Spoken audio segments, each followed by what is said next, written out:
Okay, here we go. Now it's up for YouTube as well. So, hope you all had a good weekend, by the way. So, we're going to basically keep talking about what we've been doing, which is classes. This week, we're going to focus on finishing inheritance and composition, and talking about a couple of different sort of special cases involving the diamond problem. I also want to make sure that I re-emphasize how protected variables work. Static variables we should touch on class static variables. And then const, since that was on the assignment. Okay? So let's start with the const thing, actually. And for that, I think I want to just code. So I'll pop the code open. Okay? Tell me if this is too small font, by the way. I can make it slightly bigger. Although the bigger I make it, like less of it you see at once. So, very briefly, if I just make a class and it has a couple of functions in it, and it has a couple of variables, and for now I'm just gonna make everything public, but suppose some things are private or whatever, like the variables. If you have a function called getX, and then you have one that is like, actually this would be more of like a setX, and then this is a getX. And this setX is probably going to pass some variable that's going to actually set the x, probably by value. But you could pass it by reference too, in theory. So if you do something like this, and then here, let's leave it for now. My set x is going to be something like x gets bar, and my get x is probably something like return x, right? And that's, of course, I guess I'll make it private just to make a point, right? Because it's private, and we don't want people to modify it directly, right? So now if I go in here and I make an object of this class A, and I do something like a.setx to 5. Actually, I want to show you something else about that. But here, let's just start out by saying, make an int. Int r equals 5, and then pass r in. There's something I want to point out about passing a 5 here. If you pass by reference, actually. But semicolon. Okay, so let's run that. See if it compiles.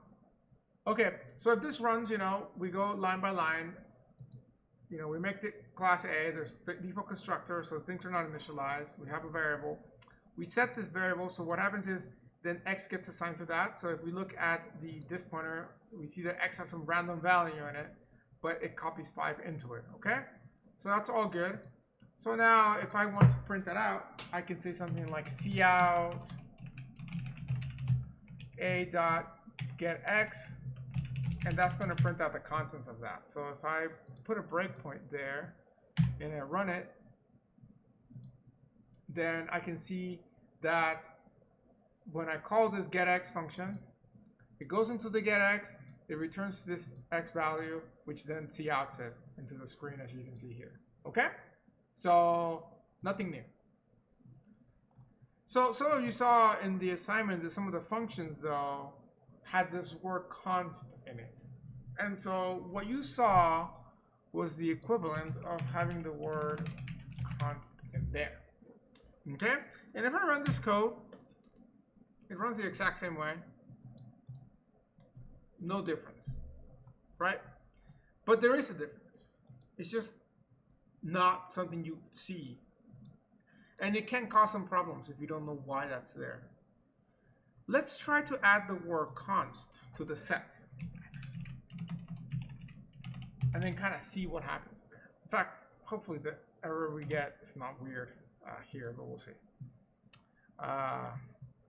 Yeah, I don't like that error. I hate how these things get like not these. I gotta figure that out. It's probably a setting I gotta change, because I like the errors from the terminal. As weird as that sounds, they're actually more descriptive than the errors that you see in VS Code, Visual Studio Code, for some reason. So that is under over here. No, not there. Yeah, this one. This is one I intentionally meant to use for class, and I just ended up using the test one that we made on the live demo that one day. Okay, so this is like so much nicer. Like, look at this. It's like multiple lines and has some color coding in it, and yeah. Okay, so it says, in member function void a set x int const. Error. Assignment of member ax in read-only object. So this read-only is sort of the key to this error. Okay. So let me tell you now what this const is doing. Whenever so we know, for example, like back from 135, you know, this is a variable, which means that you can modify it at any time. But sometimes if you see something like that, what this means is that this is a constant, which means that when you create it, you set it to something and then it can never change. So what would you use it for? Well, you know, if you want to reuse a variable throughout your program, but that variable never changes, it's not a good idea to hard code it. So like, you don't want to say something like, you know, if 5 is greater than some variable, you know, or w, you know, then do some code. Like, you don't want to do this, because if you, especially if you're using this variable in multiple places, like it just becomes really hard to read your code and to maintain it. If you ever want to change that variable to like 6 instead of 5, and you got to change it in 20 different spots, it's much better to just use one variable and then refer to that. But then if you use a normal variable, you run into the risk of people thinking it's something they're supposed to change, and then they change it and bad things happen, right? So the compromise is to use either a macro or a define, into like a C-style define, or a const. So in 135, they choose to show you const, and that's cool. It's fine. Const in this scenario in classes works a little bit different, but it still has to do with the ability to modify things. So the concept is kind of there, and so it turns out that what it does is it makes your function into a read-only type of function, and what that means is that that function can access variables like any other function can, but it can't modify them. And by variables, I'm talking about the class variables. So for example, in the class here, we have this x and y. This x and y variables are part of this class. And as we know, even if they're private, you can still access and modify them from within other class functions, member methods, okay? Well, if you make it a const, like I did here, then you can still access them, but you can't change them. And why would you do that, you ask? Well, it comes with the same mentality of why you would make something protected or private. The idea is to limit other coders from doing things that can break your code. You know, you have a library that you worked on, you want to make it robust, you want to make it hard for some people to break accidentally. Now, there's ways around this as always, but I'm saying this is like an honest man's control thing. It's more of like to avoid you making a mistake or somebody else making a mistake, rather than like as a security thing that like a bad actor could actually work around. Okay, so don't ever think of this stuff like a security thing. It's more of like foolproofing your code from your own mistakes. Okay, so with that said, when you have a function that is modifying a variable like this, like a class variable, then the const will change what will compile otherwise into a compilation error, which should hopefully give you a heads up like, hey, you told me you're not supposed to change any function that have const in them. So what's up? And hopefully, you know, that it's like, oh snap, you're right, I shouldn't. And then you fix the error, or hey, I actually need to. So let me just get rid of the word const. So that's what this is saying essentially, okay? So when you want to use it is whenever you have a function that is read-only, so like an accessor function that is returning stuff, but you don't ever want to use it in a function that is supposed to modify things. So you wouldn't use it in this scenario, but you would use it in this scenario. Okay?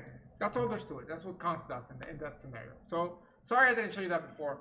Yeah, it's one of those things that I do show, but it's just one of those things you just throw in at some point. So yeah. Okay?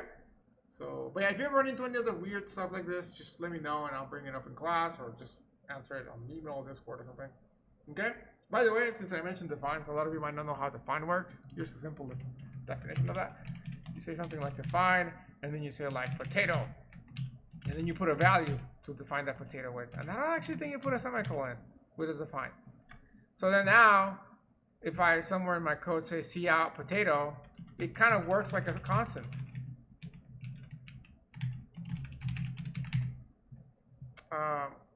Run it. And here you go. There's a 1. But it's cool because you don't need a semicolon. So, these are called preprocessor directives, I think, as well. Anytime you use a hashtag, so like include or define. So those are also useful for const and things like that, because you put them on top of the program, you will code with them, but if you ever need to tweak them, it's just one spot you tweak. Can you use non-const member functions in const functions? You know, that's a good question. I think you can't. Like I think it's gonna yell at you. But here, let's try it out. I hope it yells at you actually. Like that would kind of defeat the purpose, but you never know with C++. So if I say set x to 5 here, actually I haven't got into talking about that piece here. So here, let me make another variable. 4, and then do like set x on r. Yeah, see, it's underlining it, so hopefully that means it's going to yell at me. So, again, let's look at the actual error from here. It's much nicer. So, passing const a as this argument discards qualifier. That's kind of cool. So, yeah, so it's complaining at us in a very fancy way. But yeah, it's definitely complaining at us. So, yeah, which makes sense. But again, I didn't want to say like, oh, it will not work, and then bam, it just works.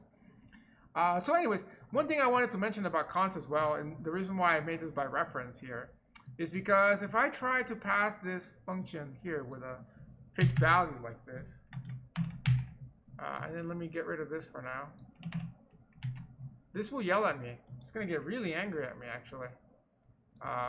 Or it may compile and then be like, oh my god, why did it compile?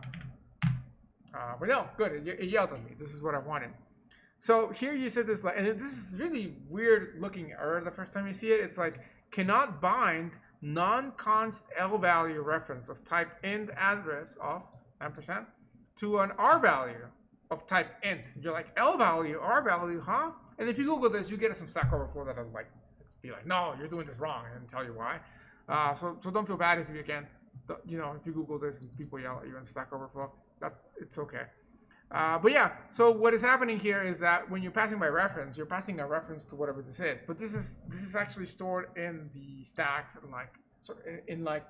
it's a static value, so you're not supposed to modify it, right? And by passing by address, technically, if I pass by address here, I could modify that. I could say like bar gets 2, and bar would literally get 2 and modify it in the main.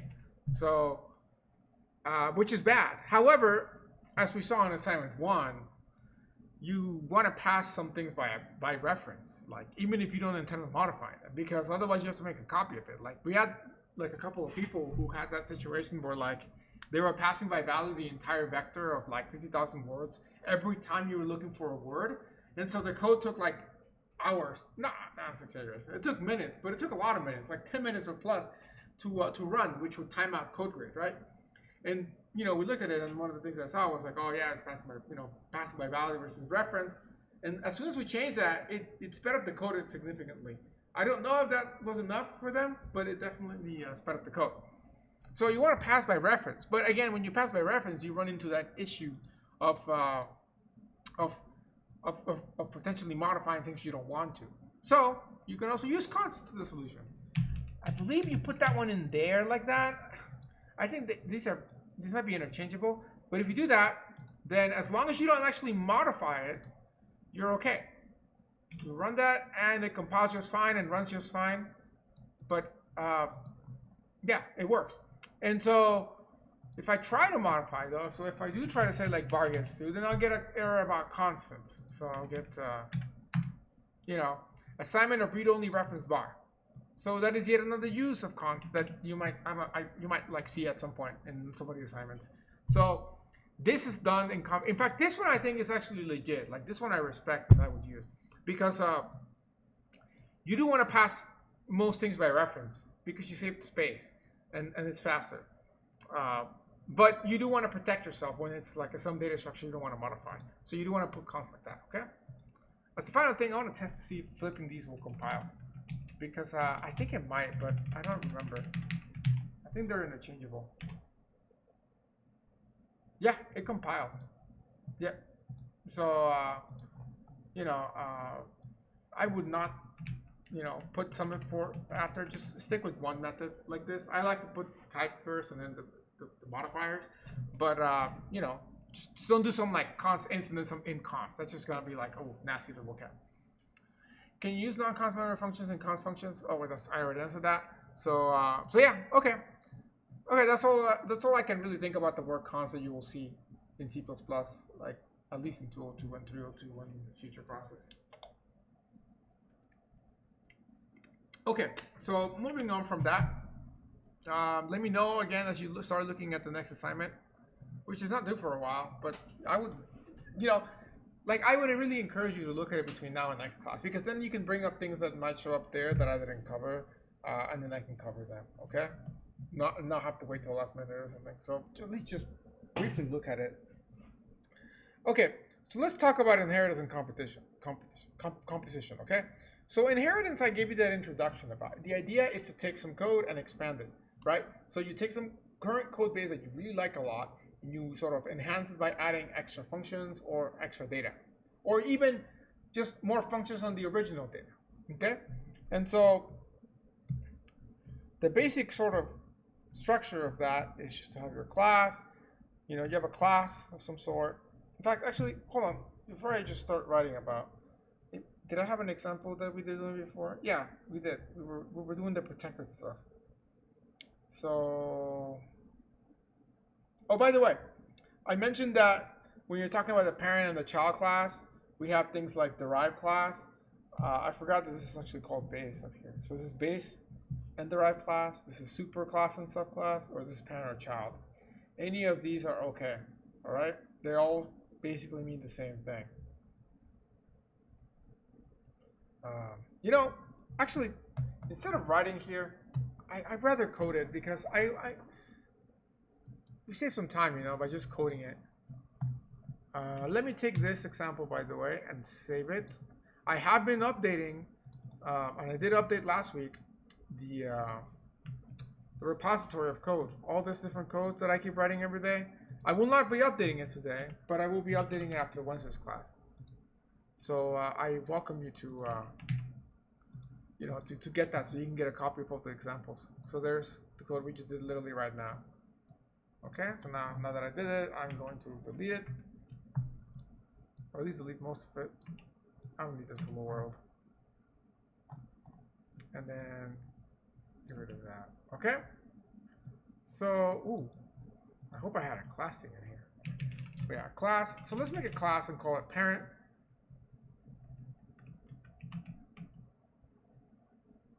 This all looks weird because I deleted a line that threw me off.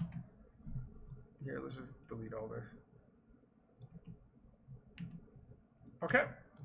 So everything is clean. Okay, yeah.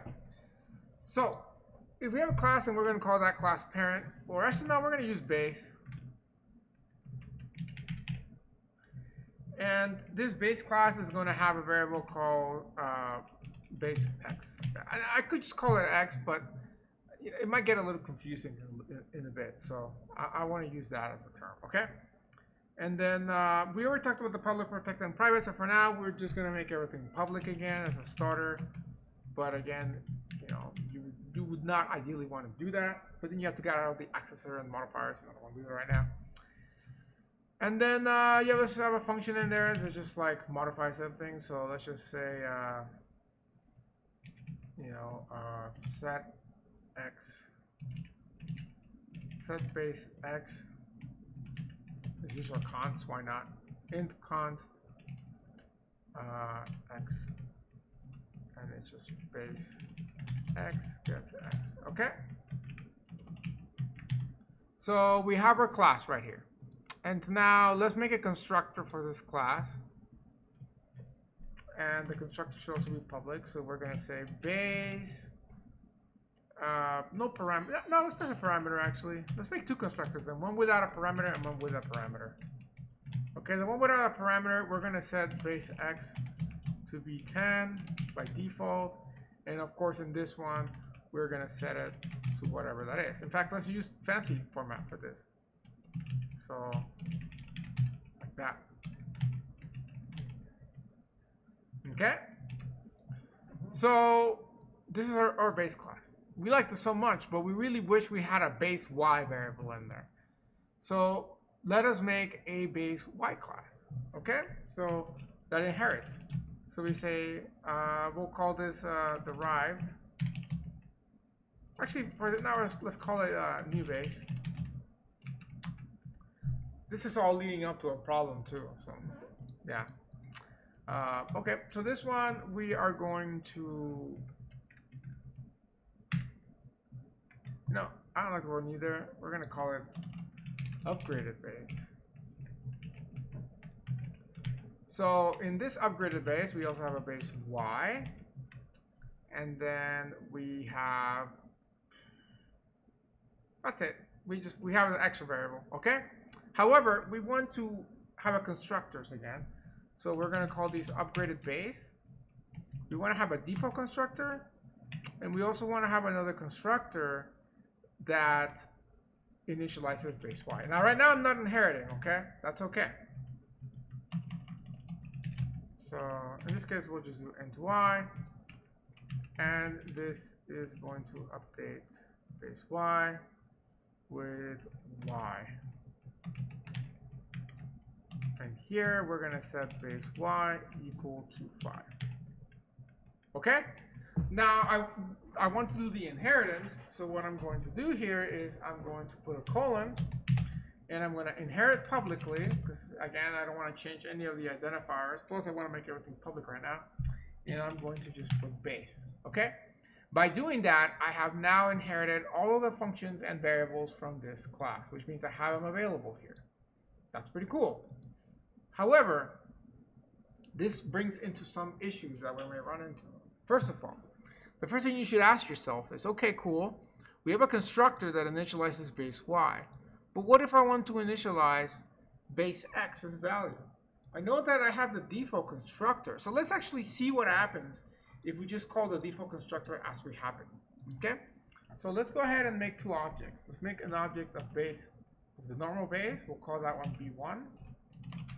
And let's make one of the upgraded base. And we'll call that b2. Okay? And because we made it public just so we can see everything, let's actually see out and print out what those variables are. So let's say b1's base x will be printed out first. So maybe we'll do, let's make the output somewhat cleaner to see. So we'll say base b1, like that, and then b2, b1's x, b2's x, but then b2 also has a y, so let's do b2y.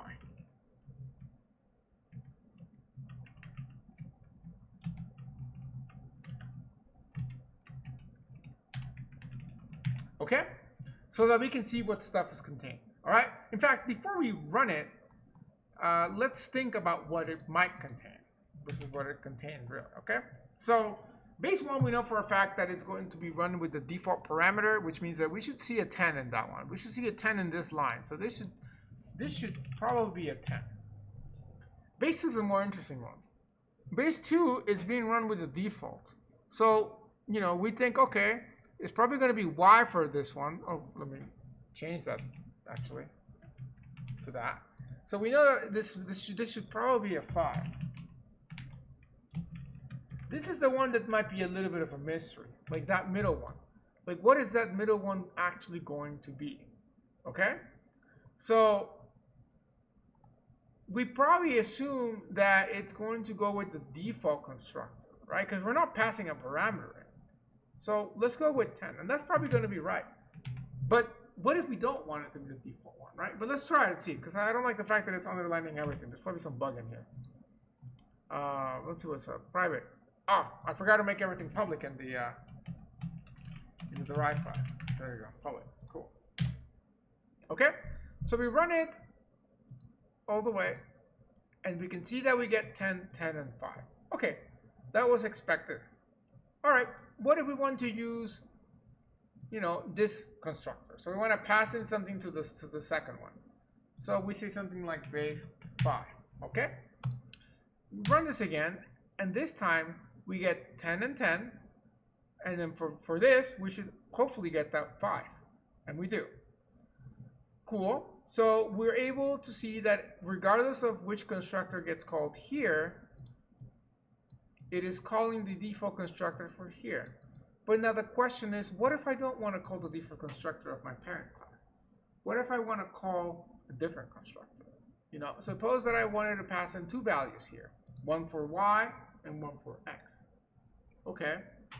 Well, let's just first start with the example of hard coding a value, and then for one that we could actually modify. So let us say that when we upgraded our base, we want to hard code, or we want to overwrite this and basically hard code it with something other than 10, so maybe like a 5. So when we run it without any parameters like this, we want x to contain, like, let's do a 3 just to be different than 5, okay? So we need a way to, in this constructor, which is the one that's being called because it's default, we need a way of telling the base class, like, hey, run it with this constructor and put a 5 or put a 3 in there. And so what you do for that is the same way that you initialize your variables here. So how I'm initializing the y here is the same way that you can actually call the constructors that you would like to call. So in this case, because we're using this top one, all you gotta do, why did I end up doing it this way, by the way? I don't know. I could have actually done that differently. But yeah, it's you just put a colon here, and then you call the constructor of the base class, which is just called base, and then you pass in whatever you want to initialize it with, like that. Okay?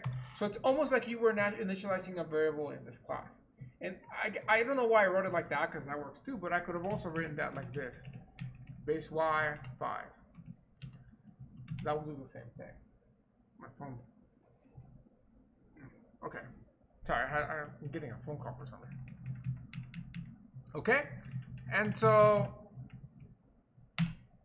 essentially, you know, that's what you do. You just refer to the constructor that you want to call from the parent class. And that way you can avoid just using the default constructor. Okay? So that's kind of step one. Step two is if we want to initialize both variables with actual parameters. Well, we can do that. We can just pass in two parameters into the constructor like this. And then, rather than just calling this for setting base y, you could also do something like base and then pass in the x value. Okay? Now, in theory, you could pass a parameter here like a manually set the variables from the parent class. So I could say in here something like base x gets like 21, and that would work too, but it's not so clean if you already have a constructor that can do other setups and whatnot, right? You might still want to use the constructor. So you have both options. Plus, if the variable was private in the parent class, then you can't access it, right? If it's protected, you can, or public, but not with private. So with that one, you would have to use a constructor or call a function that can do that for you. So either way, it's a good way to know how to call other than the default constructor, okay? So let's just run it, make sure everything compiles and runs, and if we hit play there, we can see that we get a 10, a 3, and a 5. So B1 still got its 10 by default, but B2 now is using 3 and 5 because that's what we hard-coded here. And if we go ahead in here and say something like 1 and 2 and run it again, we can see 1 and 2 here, okay? So that's how you essentially call the non-default constructor, okay? Using the colon and calling the name of the constructor that you want with the parameters that you want, which can be passed in through the constructor of the derived class. Now, something important to run here, or to think about. Which constructor runs first? Okay, so let's actually put a cout statement here that says derive or here, let's call it upgraded base.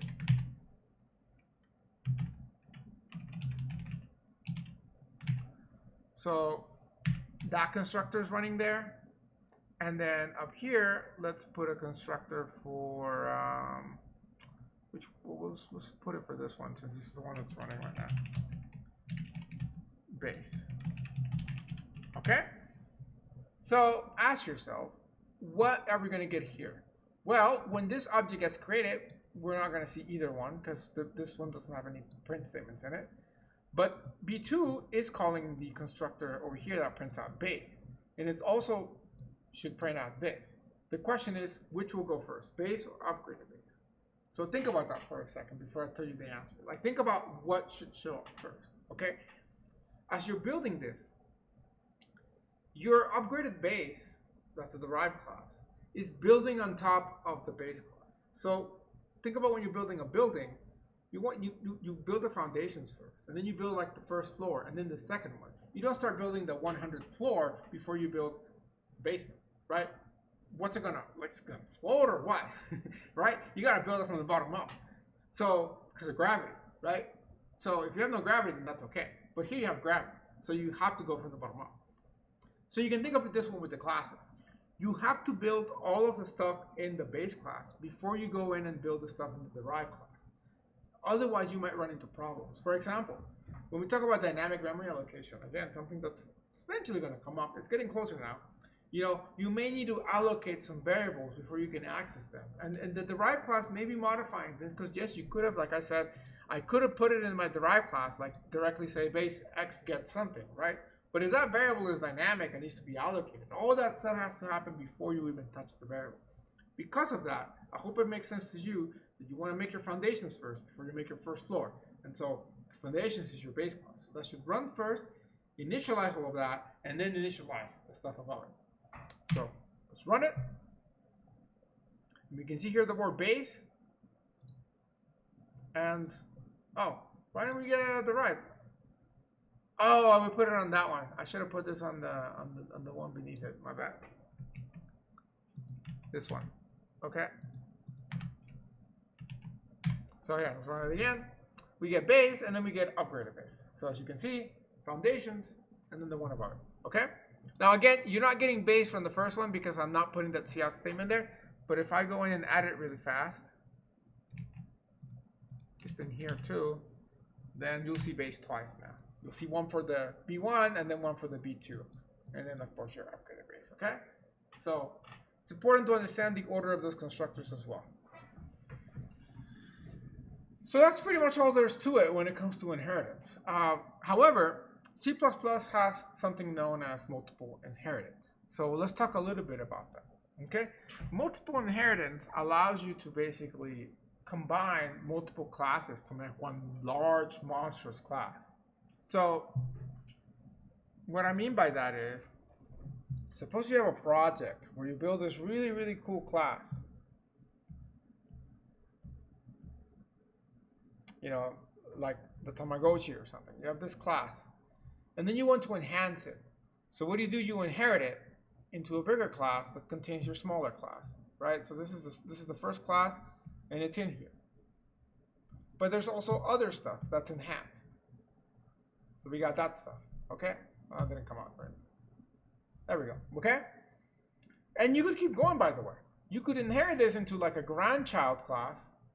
That could be like what you did before, plus more. So copy, okay, so like that, plus maybe there's more stuff. So, oh no, some green stuff in here, or yeah, green, little green, okay? And so you could keep going like that. However, what you could also do is, suppose that next to this you also have this really amazing class that you like. This class is like top tier. And now you're working on a project where like you really, really like all the stuff you have here, but you also really, really like this stuff. So you're like, can I make a class that just contains everything? In some languages like Java or C#, I believe, you can't. But C++ is like, no worries, I got you. You can inherit from this and this. It's kind of like a mom and a dad kind of inheriting together when you have a kid. And you can make a class that has both of them. Okay?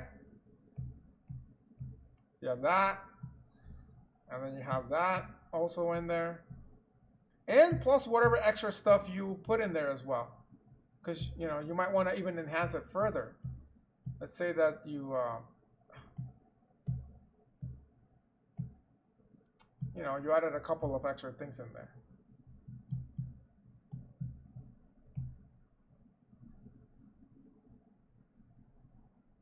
Yeah. So let's give some names to this. So let's call this A, and let's call this B. This is going to be called like, what will be like AA or something, like A or AE for A enhanced. Okay, and this is like your this is your A, E, B, E enhanced class, and this is like your AEE class, because it's like really enhanced, right? And you're like, this is so cool, and it works. By the way, this will work fine, and this will, as I have it right now, everything is fine. This all works fine.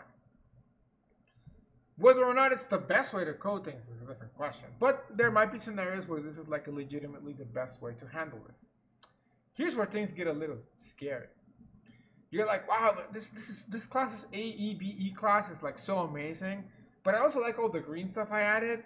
So like, can I basically breed these together and then make like some super class that contains everything?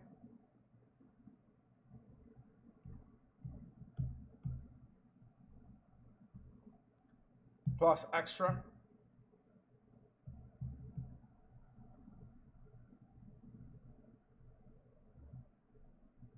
And the answer is yes, you can. And it'll compile. But you're going to run into some issues if you're not careful. And can anybody think about what those issues are going to be when I do this inheritance like this?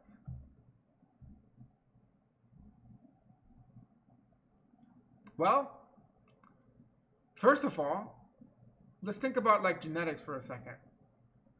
Oh, well, there you go. Yes, that is correct. AE is duplicated, and yes, this is what is known as, and this is why this looks like that, the diamond problem.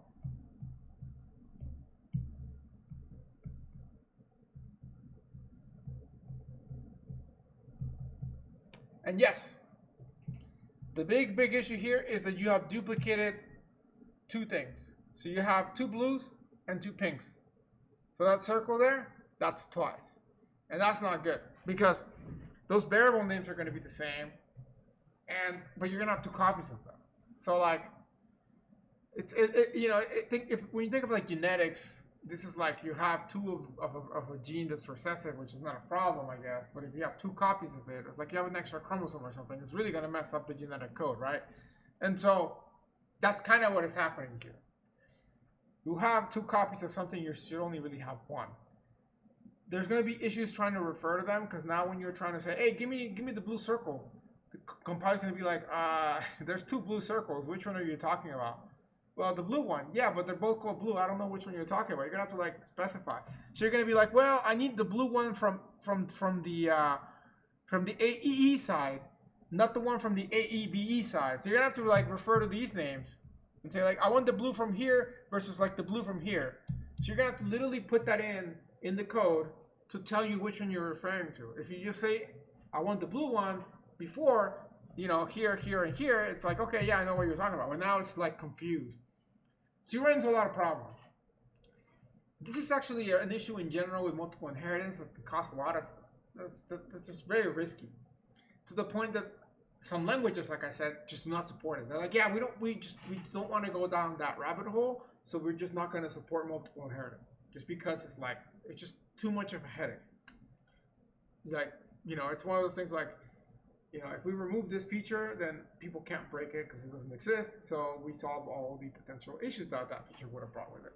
And so that's how bad that is. With great power comes great responsibility. It kind of applies to this.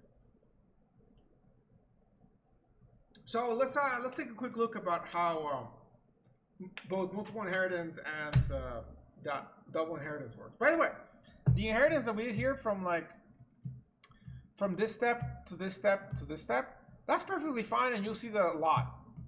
Like to inherit and then have a grandchild, that's perfectly fine. Like that's normal, because you know, you start out with a class that's like some super class that is shared with a bunch of things in your project, like an entity class. And then from there, you make like a specialized class, like a player class, but then you have different classes of players. You know, so it's okay to have a grandchild class. Even a great grandchild class, I'd say, is still like a pretty standard thing. But again, it's a single lineage kind of thing. There's no diamond, or there's no tree. There's no splits. That's what causes issues with multiple inheritance. Okay, but it is in C++. Therefore, let us show it to you. Okay. So, you know, let me first start out with the grandchild class, just to show you really fast what that would look like. So let's make a class called derived, and let's inherit upgraded class publicly, and then bam, this is a grandchild class. It's cool. It's got nothing in it, so why would you make it right now? But if I add something to it, public int z, just cause, then bam, this class is going to be the upgraded class with an extra variable. It's technically enough. You know, obviously you want to do more than that, but just for the sake of the example, that's all you need. So if I go in here and I say derived v3, yeah, let's do that. Let's see what order of things get called with the constructors. You know, just leaving it like that. So we see base, upgraded. So this base and upgraded are coming from the derived class, because it's calling its grandparents constructor, then its parents constructor, and finally it would call its own constructor. So if in here I said derived, and let's just set z to 4 or 2, I guess, and then say derived here, just so we can see it. If we run it, we can see here it says base, upgraded, and derived. And if you want to see that code happening, I can show it to you really fast. Let's just run it with a breakpoint. Next line. Okay, so we go in there. So first it's going into the derived constructor, but before it actually goes into the inside of it, it goes into the upgraded base constructor. But before it goes inside of that, it goes into the base constructor. And finally there, it actually runs this line of code, then goes back to this constructor, runs that line of code. It just happened really fast there. And then we go back to the derived one and print that out. Okay? So that's how all that happens. It's kind of, I'd have to split it into multiple lines to make it easier to see. But yeah, that's internally what is happening. So yeah, that's a grandchild class, perfectly normal. This works the same way. That's okay. Okay, let's do the diamond problem issue. So let's make it a brand new file for that. Just to, because the code is getting bigger. So this is going to be 07.cpp.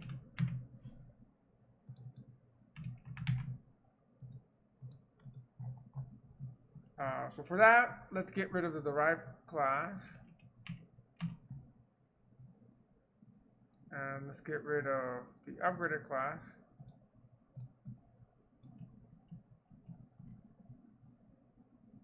And we can leave the base class in there. In fact, we are going to make... Oh, you know what? My bad. Let's leave the upgraded class also there. So we leave base, upgraded. Okay, yeah, all right. We'll leave those two in there like that, okay? And let's get rid of this one. Let's make sure the code still runs. Code still runs. Okay, cool. So now, parallel to the base class here, we're going to make another class. Actually, parallel to the upgraded class. Let's rename the classes, actually. Let's call this one the mom class. And change these constructors to say mom. Also, to simplify the variables, let's make it called x instead of base x.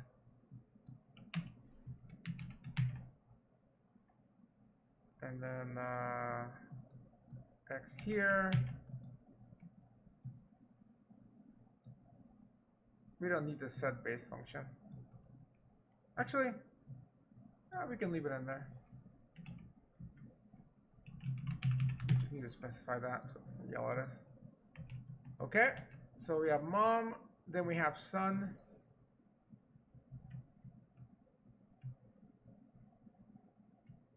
Or actually, well, technically, we want to do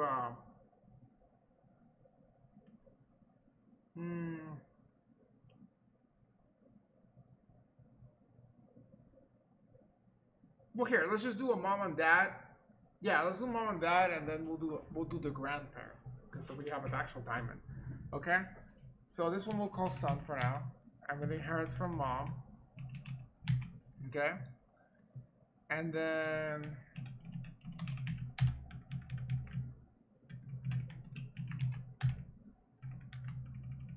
it calls the mom constructor.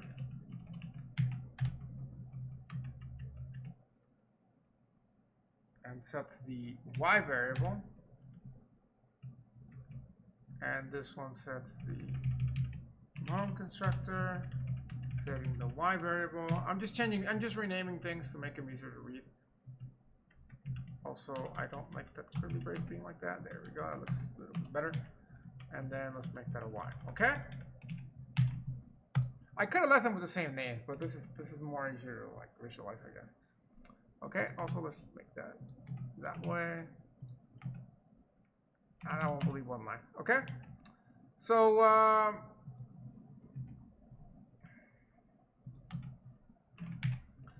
let's make a dad class. Okay, so we're gonna make a dad class. It's not gonna inherit from anybody. It's gonna show you first multiple inheritance and then diamond. And so with the dad class, you know, we'll just give him some variable. It doesn't really matter what. So we'll say we'll have a default constructor for it. So the variable, let's make everything public. Again, I don't have the time to be building all these setters and getters, but you know, you want to do that though. Just for class time, it's just not enough time. So I don't know, we'll give a variable z, and so it'll have two constructors, a that with a parameter and without it. And in this one, it'll set the z to 88, and in here, it'll set it to whatever is the parameter. Okay? Notice that by me doing this to initialize the parameter, I don't have to worry about the naming convention. Whereas if it was here, I would have to say something like that z gets z. Okay? But again, it's like a tiny little hack to avoid that. So let's just put that in here so we know this is that constructor that's being called, because we'll see that later happen. And yeah, this is all good now. Okay, so right now the son is only inheriting from the mom, but we can make an inherit from the dad by putting a comma here and then putting the keyboard public again, and then that. And so this is first of all the first sort of thing that I want you to remember. Okay, I want to emphasize this. If you write code like this that says class son gets mom comma dad, in fact we can call this like some second son, this code will compile. Like that will compile just fine. But understand that like these are being inherited privately. Okay, so mom and dad are being inherited privately. So then you're like, well, okay, I want to make it public, so let me write the word public. Oops. This code will also compile just fine. However, you might be misled into thinking that the public modifier is affecting both the inheritance from mom and the inheritance from dad, but it's not. It's only affecting the inheritance from the mom, and the dad is defaulting to private. And it's a little bit misleading, you know, when you look at this. The only way that you can set a modifier for each inheritance is to put it before each and single one of them. So when you're doing multiple inheritance, you have to put the word public twice, or whatever it is you want to do, unless you want to do private, which is the default, okay? So that's why I have to put public twice there. It's very easy to have a semantic error by putting it this way when you intended to make them both public, okay? So just wanted to emphasize that because that's something that I see commonly happen and people screw up. And I don't want you to screw up, so that's why I warn you. Okay? So yeah, this is your example of multiple inheritance. So let's kind of play around and see and kind of see what's up with that. So let's make a mom, a dad, and a son. So we'll call this mom M, or this is lowercase, dad D, and son S. Okay, and then well, we can do the see out statement. Do we need to though? Well, why not? Let's just see out. Yeah, let's just see out. Why not? So let's see out for the mom. I think the mom had an X in it, right? Yeah, the mom has an X in it, so we'll do see out mom X, and then we'll do X here, so we'll be m.x. The dad has a Z in it, I believe. You can also use autocomplete if you remember that. So d.z, yep. And then the son's gonna have two things, right? It should have the both variables in there, the X and the Z. So let's just make sure that we, oh, my bad. It's really weird trying to type sideways, so that's why I make all these weird typos. Because of the way the camera is set up. Okay, so we will do something like S here, and then X and Z, okay? And let's run it. Okay, I don't know why my cout statements not work on the base stuff, probably because I never updated them. Let's update those really fast. So this is mom, this is mom, no, this is Patrick, and then this one needs dad, and then the son's ones should say son. And son. Okay, so now if I run this again, let's put a breakpoint at the beginning. Run it. So we have nothing right now, but as soon as we run through one line of code, we can see mom constructor ran, that constructor ran, and then for the son one, let's look at how that goes. So we hit the constructor here where we have mom. Oh, so we're not calling the that constructor, so it's probably going to set it to some default, which is fine. So we see that it runs the mom constructor first. Notice that it's running the mom one first because of the way we inherited probably, or because of the way that we have the order of the constructors being called as well. Okay, so it's running through that mom, it couts the mom, and then it goes to the dad constructor, couts the dad, sets it to the default, and then you're done. So you can print out these values. Okay, so you can see that it is being called. Now, if in the son, I went ahead and said dad, and then, I don't know, 66, I guess, like that, and I run it again, get to this line, and then get in this line. The dad one's first, right? But it still goes on the mom in this case. So in this case, it just flat out ignored the order of the constructors that I put in. So perhaps in this case, it's actually running at the order that you have the inheritance. Let's test if that's the case. So let's try to change this. Instead of saying mom, dad, we're saying that here, and then mom. And let's see what happens now. Let's see if we can get those to be flipped around. So, go back out, over, okay. So now, that, okay? So I guess by conclusion, by experimentation, I'm concluding that, I don't know if this is again the case for every single scenario, like maybe this is just a fiasco thing, but it seems to me that the order that I'm inheriting is the order that is going to call the constructors, which I guess is an important thing if you don't intend that to be the case, okay? But again, this is multiple inheritance done right, where like both parents are like completely unrelated, okay? They're not relatives. They're completely unrelated, so it's not going to break things. But of course, let us go into, inbreeding, I guess. So let's make Granddad class. And Granddad class is going to have int C, okay? And maybe a function too. Void foo.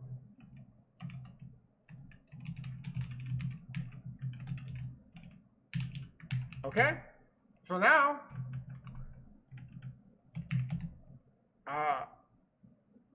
the parent of the mom is granddad. So we're going to inherit from that, public. And that's okay right now. You know, if we had a constructor to the granddad here, just to see out granddad, and then set C to something, 20, 22, whatever. Quotes. Okay, so we set that up to that. Now when we inherit from this, we're going to see this print out.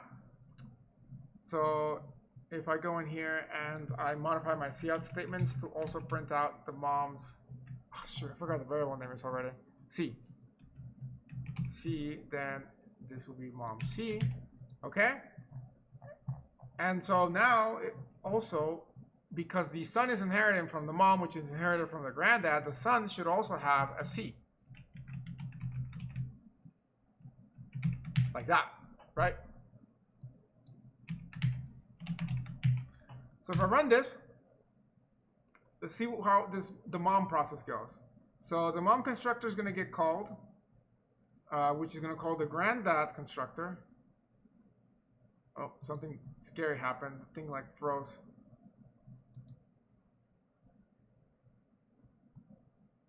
All right, let's just break it and go again. Let's put a breakpoint there as well. Okay.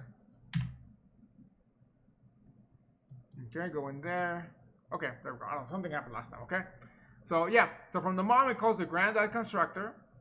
So we get granddad, then we print out the mom, and so we made it the mom. The dad, you know, right now they're not related, so it's cool. It's safe.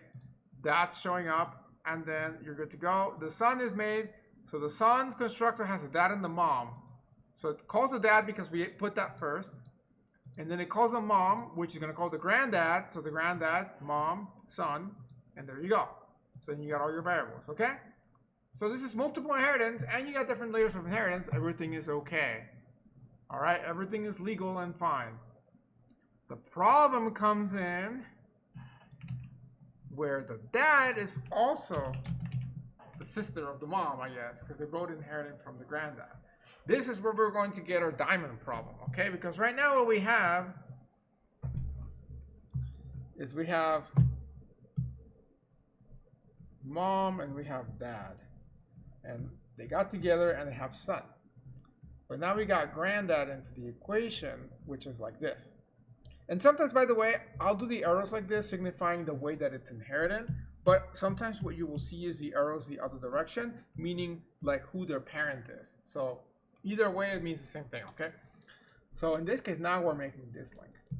And that completes the diamond problem, right? That's going to be the issue. It's going to be the inbreeding that's going to screw things up in here, okay? So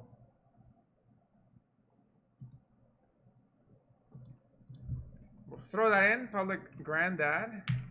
Let's just try to compile it, see what happens. Bam, errors, did not compile, abort. Okay, all right. So why did it make us abort? That's awkward. Okay, it made us abort because now, because we have the diamond problem, we have two C's. So now the grandchild has two C's. It has a C from the mom and the C from the dad, which they both inherited from the granddad. Okay, and so it becomes ambiguous when you're referring to the C here. It becomes ambiguous as to like which C you're talking about. However, if I comment that out for now, I can even go in here and add since the dad has a C now, let's go ahead and add that in really fast. So that's C. Okay? If I do that, why are you complaining? Oh, end lines. I don't know where those went. Okay. So if I run this again, it compiles fine. You know, we'll see all the inheritance going on. So the mom calls the granddad, which calls the mom, and then the dad gets the granddad and mom and dad, and then the son, which is gonna. Oh, this will be interesting actually. Let's look at this. So let's look at how the son gets called. Okay. So the son calls the son constructor, which calls the dad constructor, which calls the granddad constructor, runs that constructor. So we see granddad runs dad, goes back. Now the mom constructor is going, but that mom's gonna call the granddad again. So we see granddad again. So that's the problem. We see the granddad twice. then runs mom, and then son. Okay? That's the issue. See, we ran the Grandchild constructor twice for the same object. So we have two of them inside. It's really, really bad. That's what you don't want to do. That's how you cause like the world to end with coding, okay, when you have that. But it compiles and runs. The problem is only when you actually try to refer to the variable, like I did here, that you then get the error, that it's ambiguous. So already there is like stop, do not press go fix your code. However, suppose that this is your boss that made you do this. You have no choice and you still have to use the same code base. Well, there are ways around this. You have to specify which C you're talking about, mom's or dad's. You can't say granddad because they're both called granddad. You're like the mom C or the dad C. So you can do that by specifying that with the scope resolution operator. So you can say the mom C, and you can say the dad C. Okay, and just to prove to you that the different values, you know, as in this case here, like if I want to modify a value, it'll modify. But here, you know, let me go ahead and say s.mom C. We're going to modify that to contain like a 0 on it, okay? And then we're going to print out the two variables again. Whereas, let's modify the dad C, like before and after, so you can see that that one does not get modified. I mean, that one, like, there's no other copy. So, like, there's only one that you modify, it'll modify it. So if I say DC gets, like, 100, then it modifies that, and there's no other copies, okay? So if I rerun this again, it'll compile. You know, we already saw what happens with all these constructor stuff, so I'm going to skip that. Back out of all that. There we go.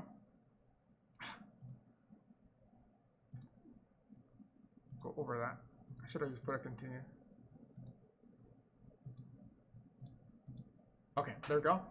So we run through all these values. Okay, so here we have the mom C of the son. So this is the son who has the two C's. On the mom side, it's got this C that has 22 and the other C that has 22 because they both have the same one because that's what they were initialized with. We're going to change the mom C to 0 now, and we're going to print them out again. And you will see that there's two C's still, and one of them has a 0 and one of them has a 22 because they come from different sides. Whereas something like the dad, which only has one, you know, if you modify it, then it changes it. So it's really a mess because now you have two variables that are called the same, that are completely independent of each other, and that's just like a big no-no. Like it's just no, don't do that. Like do not do that. Bad things. Okay, so you know, cancel that. Rerun it again. Oh, I gotta comment out the line where I see out it probably. That. So if I get rid of this now and get rid of this now, then now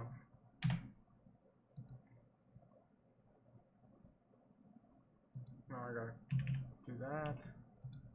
I gotta basically comment out like half the code now to run it, but yeah. Okay, there we go. So now in this case, you know, I'm no longer doing the inheritance, so then there's only one C involved. So, which is the mom C, right? Whether I change it directly or indirectly, okay? So I'm gonna leave it though with the nasty code though. Okay? Just so you can have that, so you can play around with the example later. Okay, so that's pretty much what multiple inheritance is, and that's what the diamond problem is. All of those things are just bad. And multiple inheritance is not necessarily bad, but it's dangerous. You have to make sure you're actually doing it for a good reason, okay? And if you do, that you keep those lineages the same. There's never any crisscrossing, okay? Otherwise, you end up with your diamond problem, which is going to just provide headaches. However, I have also shown you today how to fix that problem, or not fix it, but how to work around that problem. You just have to be consistent now on like which variable you're going to be using if you didn't intend to have both, okay? So it's not the end of the world, but it's definitely something that you want to bring in. It's something you could, you know, you might have to work around other people's codes, but if it's something that you're coding, then don't bring those practices in, right? In fact, avoid multiple inheritance altogether if you can. Only use it if you must. That will make your code easier to read too, okay? And easier to debug as well. All right, so that's pretty much all that there is to know right now about inheritance. There is another thing called composition, which I do want to talk about, and I know it's almost the end of the class, so we'll talk more about it on Wednesday. But I do want to bring it up because of the assignment, and you've pretty much been using it, so maybe this will be reviewed by now. But right now, when we're making this idea of expanding code, it's the idea of taking what we have and enhancing it. Okay. However, this is a little bit of misleading of a drawing because technically here you can see the regions between the blue, the pink, and the green and whatnot. In reality, when you're doing inheritance, it's all really in one homogeneous pool. So it's all like together mixed up, right? It's not sort of separated. Because that's really what inheritance does. It's just it throws everything in the pool together and you can play around with everything. There's another way of sort of adding features from other classes into a new class, and that's composition. The idea behind composition is that let's say you have a class A, and this class A is really cool at what it does. And you have a class B, and that class B is also very cool at what it does. Okay? But now you want to make a class C that has both classes A and B. You could do multiple inheritance like I said, but you could also just go ahead and throw in some objects of class A and class B in there, and then just work with those objects. You could do that too. You don't have to do inheritance. You could literally just throw them in. Now, when you're accessing the variables, you have to do C dot A dot, and let's say that there's a int Y and int X in here. So like if you need to access the X, then you do something like that, or C dot B dot Y. You have to do something like that. But here's the even cooler thing. Suppose that you want to have more than just one. Suppose you want to have two A's. You have like an A2 in here, or an array of them. You can do that. You just have to access it like C dot A2 dot X, right? So whenever you need to include more than one instance of a class inside another class, inheritance isn't really the way to go.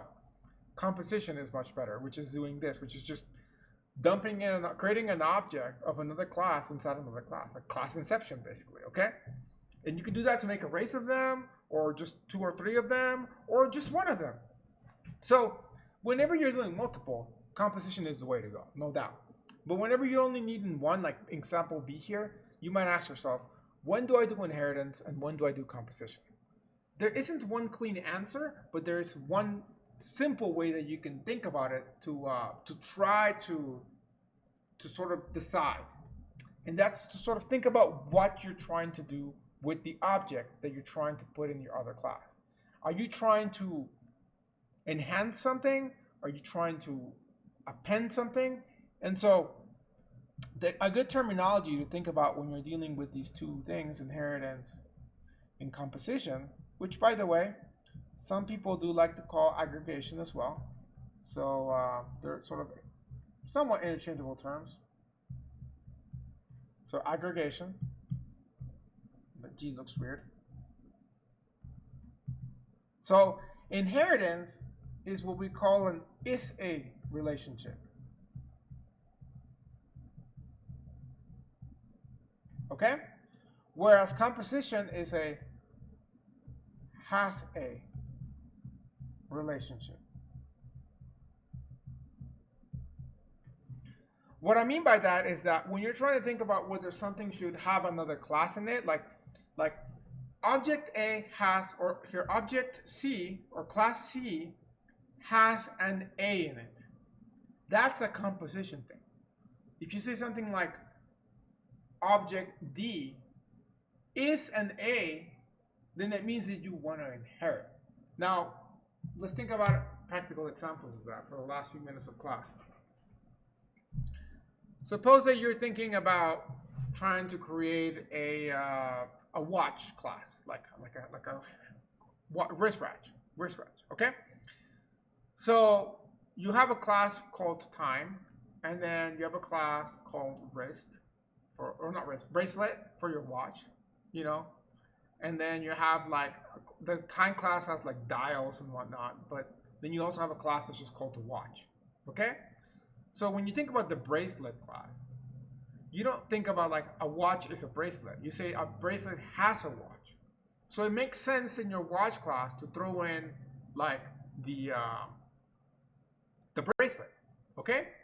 When it comes to the other class that contains the dials and whatnot, in reality, you can say like a watch is time. That's like some like metaphysical question, but you could just say that a watch has time, right? So you can bring again your class that controls the time and put that in the watch class. Okay, suppose now you're making a smartwatch which has other features. Turns out that a smartwatch is a watch. It doesn't just has a watch. Is a watch. So it might make more sense to inherit from the watch class to make your smartwatch class, and then add features to that. You might also have that the smartwatch has the ability to receive text messages. So you make a class called like texting. So then you say the smartwatch has texting, so you put that with composition. But you're still doing your inheritance from the parent watch class to the smartwatch class. Could you do something like a smartwatch has a watch in it? You could. It could probably work too. But again, that's the sort of the design decision that you have to make. Okay? From like a game perspective, like next time we can also enhance the Tamagotchi with some inheritance and whatnot. You can think of it this way: like the Tamagotchi right now, you know, it's like an entire game, right? And if we add a class for like having a friend, like it has a friend, then that has to be composition, like because it has a friend. But if we add a class where like we add some things related to like let's say like the color. Let's say it has like a color for the Tamagotchi and like what it likes to eat and whatnot. That is a more questionable thing. Like you could inherit that, but you could also say like a Tamagotchi has a color, so you could do composition. But you might need some functions so that you can communicate with it, like that are really, really core and central to it. Those could be better than maybe with inheritance if you think that it's something that it is part of a Tamagotchi versus like it has that ability. So, you know, you gotta treat each case on a case-by-case basis, but I will say that it is typically easier to do composition than inheritance, and you should really reserve inheritance for when you learn about polymorphism and virtual functions and your ability to store these really cool data structures later on. So for example, when you got a game, you create an entity. That's the base class, the super class of everything. From that, you're going to derive your player class. But you might also have players, objects, and other things. All those or triggers.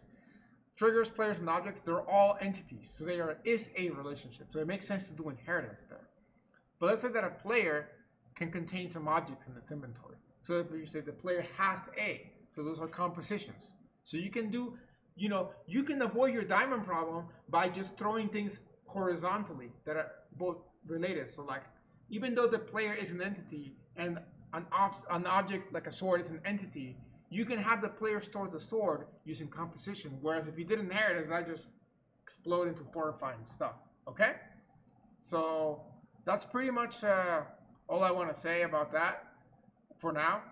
Next time we'll do some examples of composition, and maybe we'll do some Tamagotchi stuff since I said that. I don't know if we have enough time for that. Okay? I didn't quite get to everything I wanted to today with the statics, but that's okay. We'll just cover that some other time. It's not extremely urgent. So yeah, if you definitely check out the assignment and tell me if there's anything in particular that you would like me to cover so that I can cover it. Okay. So as for the questions, we had a question about for channel points. Do we wait till the end of the semester, then we send you a message and claim for extra credit? So yes. So save up your points, and then at the end of the semester, you want to hit redeem for the extra credit. No other category of redeemable things will give you any points except the extra credit, which is something like 10,000 per redemption. And so, like maybe like 4 or 3 weeks before the end of the semester, you can redeem all of them. And then I will make smaller redeemable quantities near the end of the semester too, so that you can maximize your point usage. I'll make like 1,000 increments, but I don't want to put those now because then people redeem those and we get like 1,000,000 redemptions, which is difficult. So yeah, okay, but yeah, cool. So hopefully this was a good sort of overview of inheritance primarily and a little bit of composition. And you know, hopefully you are all good to go for the assignment. But if not, again, just come Wednesday with some questions, and then we can work through them. Okay? So thank you again, everybody, for watching, and I'll see you on Wednesday. All right? Bye, everyone. Have a good night. Thanks.